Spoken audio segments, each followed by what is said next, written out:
Mga bossing, naka-install na yung ating condenser. Ito na yung ating condenser mga bossing.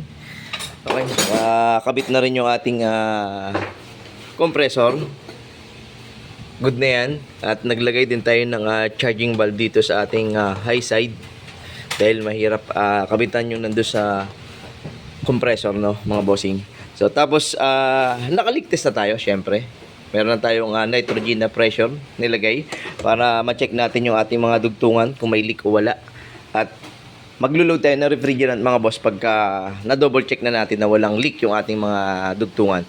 At syempre, mas mainam kung ibibilad natin yan mamaya doon sa ating araw. Doon sa labas mga bossing, no? So kailangan natin siyang obserbahan mamaya at makitaan natin kung anong final na reading ang makukuha natin dun sa ating low side at saka sa high side mga bossing. Okay, yun na lang. Kakabit na lang yung radiator. Pero sayang yung ating fan. Hindi pa natin siya maisasabay.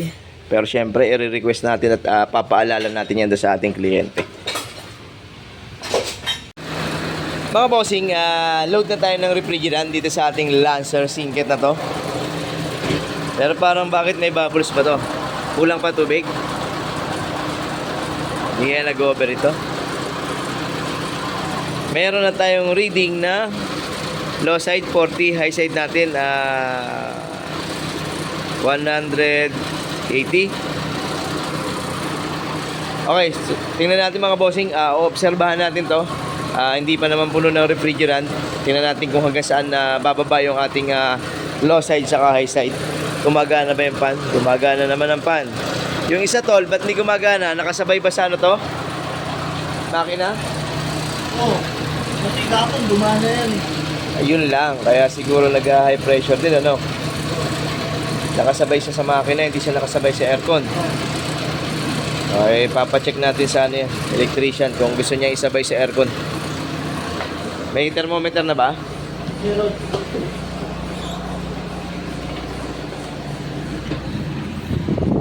Mga bossing, meron na rin siyang lamig na wala ba namang mga nasa 11 pa. So pupunuin lang natin ang refrigerant tapos lalabas natin sa labas. Mga boss, nilabas na natin yung ating Lancer pero wala pang araw eksakto sa atin. Pero ito na yung reading, okay na yung frio niya. 30 yung low side. Bumaba pa ng 180 yung ating high side mga bossing. Hindi pa gumagana yung isang pa natin dun mga boss. Pag gumana yan, mas bababa pa ang ating high side niyan, no, mga bossing. Lalo na kung malalakas pa yung pa natin. Tapos ang hindi ko lang alam at di ko gusto mga bossing, nagbabubbles yung kanyang radiator. So pagka ganyan kasi parang may pressure yan. Tingnan natin kung dahil kulang pa ng tubig, pero dapat mawawala yung bubbles na yan. Kasi pag tinakpan natin yan ang takip niya, magkakaroon ng pressure yan. Baka isa sa dahilan niya pagka talagang mainit na, dama yung aircon natin mga bossing. Tapos kung kaya natin isabay sa aircon to, sabay na lang natin to. Pero check ko muna, baka naman mali yung connection. Tapos ang lamig sa loob mga boss, meron na siyang lamig na kanina nasa 11. Ngayon, bumaba na ng malapit na siya mag 8 mga bossing. So maganda yung response ng lamig dahil laminated yung ating condenser. Plus, sabayan natin ng magandang linis. So kahit kaya sinasabi ko mga boss, kahit copper tube, yung ating evaporator, kaya niya magpalamig mga bossing, kaya niya magpalamig, no? Basta ang magdadala dyan, tamang setting ng valve, ganda ng condenser natin, yung walang high pressure. Syempre yung mga pan dapat makatulong din. Yung bomba ng compressor, kasama rin yun mga bossing, no? So dapat lahat yan, yung kada trabaho ng kada pyesa natin, controller, filter, pan, condenser, compressor, dapat nasa tamang trabaho sila ng lahat mga bossing para makakuha tayo ng mas magandang lamig. So obserbahan natin to, pero yan na yung nakuwang lamig dyan at bababa pa yan mga bossing. Kasi hindi pa gumagana yung ating main fan o yung radiator pa natin. Check muna natin yung kung bakit di gumagana. Try kong i-jump yung ating sensor. Pag gumana yun, ibig sabihin gagana lang ang ating fan pagka naabot na niya yung temp na magsisignal sa kanya nagagana yung ating main fan o yung radiator fan, no? Pero ang pinaka the best yan mga bossing pag nag-on ng aircon, sabay gagana yung dalawa. Pag hindi naka-aircon, uminit ang makina, gagana yung sa radiator natin. Yun ang dapat dyan mga bossing. O check ko lang mga boss at obserbahan natin lumitaw yung araw. para makita natin ang nakabilad. Mga bossing, yung dalawang wire na yon, yun yung sa sensor natin. Try nating i-jump. Binalatan ko lang ng konti kung gagana yung pan. Ayun mga boss, oh. Gumana yung pan. Ngayon, try nating idikit yung yan na gumagana. Tapos obserbahan natin yung temperatura. Ayun, nag-automatic mga bossing. So kanina mga nasa 180 yon. Titingnan natin pag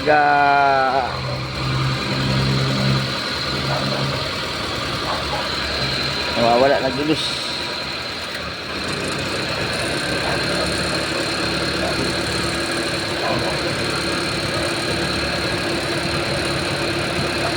Yan. Okay, pag gumagana yung main pan natin mga bossing, oh. Tingnan niyo yung high side natin. Naglulus.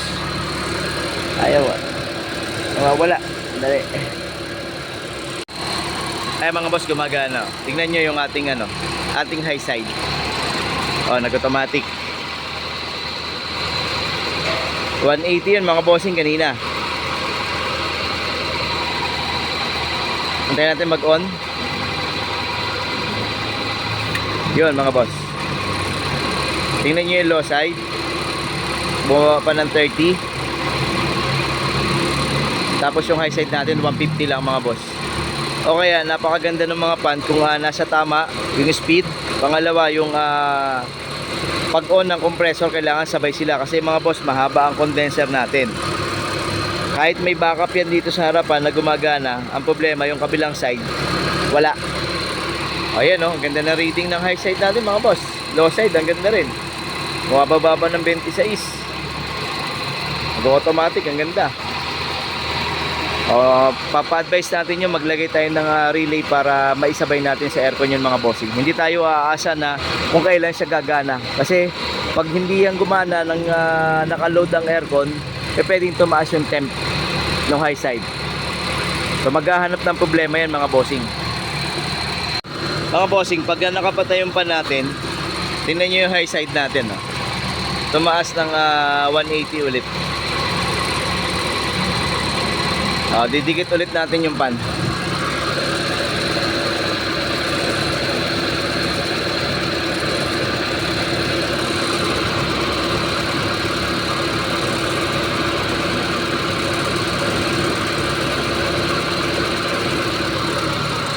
Ayaw. Mga bossing, tingnan yung high side natin. Bumaba na ulit ng 150 pag naka-engage yung ating pan. O kaya napakaganda ng mga pan kung gumagana ng nakaload ang aircon. Ayan siya. Naka-on yan mga bossing. Pero pag nawala ulit yan, tanggalin natin. Patay. Tingnan nyo kung gaano kabilis umangat. Nag-automatic pa. Antayin natin mga boss na mag-on ulit. Pag nag-upo, bababa talaga yung high side, tataas yung low side. Yan. Okay, hindi gumagana yung mga pan mga bossing Tingnan nyo kung gaano kabilis. Ayan O kaya ang buhay ng aircon mga bossing, nasa pan, syempre kasama ang radiator, kasama yung condenser natin. So kapag mahina ang lamig sa tanghali mga bossing, mag-check na kayo. Madumi ba ang radiator, masikip ba, kalawangin ba? Kagaya niyan, mga boss, may kalawang. So dapat to na napa-flashing pa. Tapos lagyan na ng coolant hangga't maaari. O mag-check na kayo ng mga ganyan, pan ba malalakas, gumagana o hindi. So pagka hindi, isa yun sa mga dahilan. Ayan tumaas na ulit dun sa reading. Lalo na mga bossing kung naka-serpentine pa siya dati, yung dating version nung setup ng aircon niya. Eto ngayon na wala pa ring high pressure nung naka-laminated tayo ng condenser. Pero ang laking impact ng ating pan pag hindi gumagana. Pag dinikit natin yan, eto na.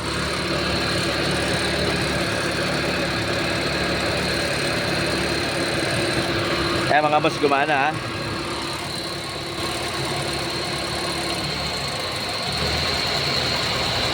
Tapos, mas mabilis mag-automatic pag gumagana yung pan. Kaya kagaya yan, nag-off ulit siya. Okay, nag-on. Tamo, hindi na yan naakyat ng 180 o 175. Naka-engage ang pan. Yan lang yung high side niya mga bossing. Yan siya naka-stay sa 150 lampas. Okay, so yun na lang. Konting-konti na lang. Iayos na lang natin electrical. Advice natin yung talaga, yung pan. Mailagay niya sa high speed. Tapos obserbahan natin yung nagbabubbles. Pero bumaba na yung tubig mga bossing. Oh. Baka naman nakulang pa ng tubig kaya may hangin sa loob. Okay, tapos antayin natin yung kliyente natin. Mga boss, pinatay muna natin yung aircon. Titingnan muna natin kung gagana yung pinakampan na yun pagka uminit na yung makina. Naka-off yung aircon natin kasi yun yung mga bossing eh. Kung active yung sensor, pagka hindi naka-aircon, dapat gagana yan mag-isa. Obserbahan lang natin, painitin lang natin ng konti. Tingnan natin yung kanyang temp. Mababa pa yung temp mga bossing. Paganahin muna natin yun para makita natin kung active siya. Mga boss, gumana na yung pan natin. Yung minute na yung makina niya. O naabot na ng sensor yung operating temp na hinahanap niya. Gumana na yung ating pan. So active naman siya pero kailangan natin siyang isabay. Yan, namatay ng mga bossing. Okay yan, normal naman yan sa kanya pero dapat nakasabay sa aircon. Okay. Mga bossing, lilinyahan na muna natin yung ating pan para maisabay natin. So gagamit tayo ng relay. Okay, ang gamit nating mga relay ay syempre mga denso yan mga bossing. Hindi tayo gumagamit ng replacement na relay para at least maayos yung pan, maayos ang linya. So walang sablay mga bossing, no. Okay, lilinyahan ko muna tapos check natin mamaya para maisabay natin sa ating aircon yung ating radiator pan. Okay mga bossing, nalagyan na natin ng relay at syempre para safe, meron tayong fuse. Ito ating relay. Syempre may linya na yan at i-start na natin mga bossing. Okay, start.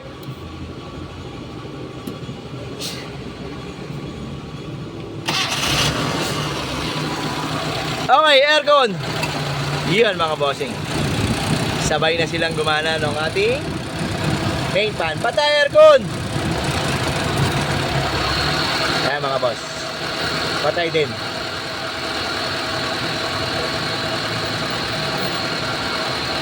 Aircon. Okay. Tingnan natin yung reading mga bossing mamaya. Kinuha yung gauge natin pero tingnan natin yung reading mamaya kung hindi na siya tataas ng 180 yung ating high side. So kaya malaking bagay mga bossing kung nasa tama.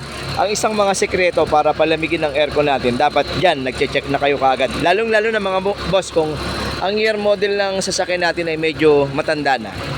Okay, so kailangan na natin siyang i-refresh ng panibago. Ito nga mga bossing, itong radiator na to, mas maganda kung papapalitan niya na ng panibago to. Ito kaysa nag-repair siya, kasi plastic yan mga bossing eh. Kaysa nag-repair siya ng headers o nagpalit siya ng headers, nagpalit na lang siya kahit replacement. 2 rows pa yung makukuha niya. No? So dapat yan, hindi na lang pinalitan ng headers kasi mahal din to mga bossing, mga 2 plus din sumisingil yung mga gawaan ng radiator ng ganito. Eh magkano lang ang replacement yan. So pwede na yun. Kaso syempre, hindi naman yun i-advise ng mga gawaan ng radiator. Bakit? Paano sila kikita kung hindi naman nila re-repair yan? No? Pero sa atin kasi pag alanganin i-upgrade na rin ng mas makapal o mas malapad mga bossing. Okay mga boss, testingin natin to kung anong reading ang makukuha na natin ngayon na gumagana na yung ating pan. Okay? So pasensya na kayo kung pabalik-balik tayo kasi gusto lang nating mai-correct tong ating Lancer. Pangalawa mga bossing syempre pagka pumunta kayo dito sa amin hanggat maaari, masolusyonan natin ng tama para at least yung gastos, pera, pagod, hindi masayang.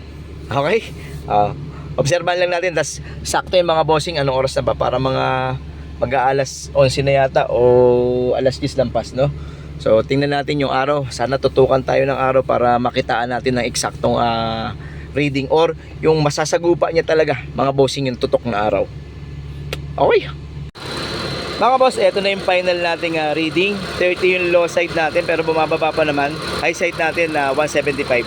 So hindi na siya tumataas ng 180 doon sa ating kanina, no, na hindi gumagana yung pan, umaabot talaga siya ng 180 or lumalampas pa.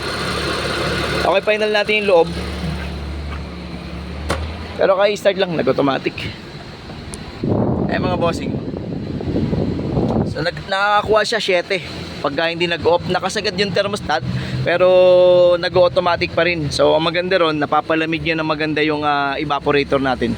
Kasi sa mga manual po na thermostat mga bossing, mataas ang setting yan. Ibig sabihin, kung lamig ang pagbabasihan mga boss, hindi yan nag-automatic ng mataas ang setting, no?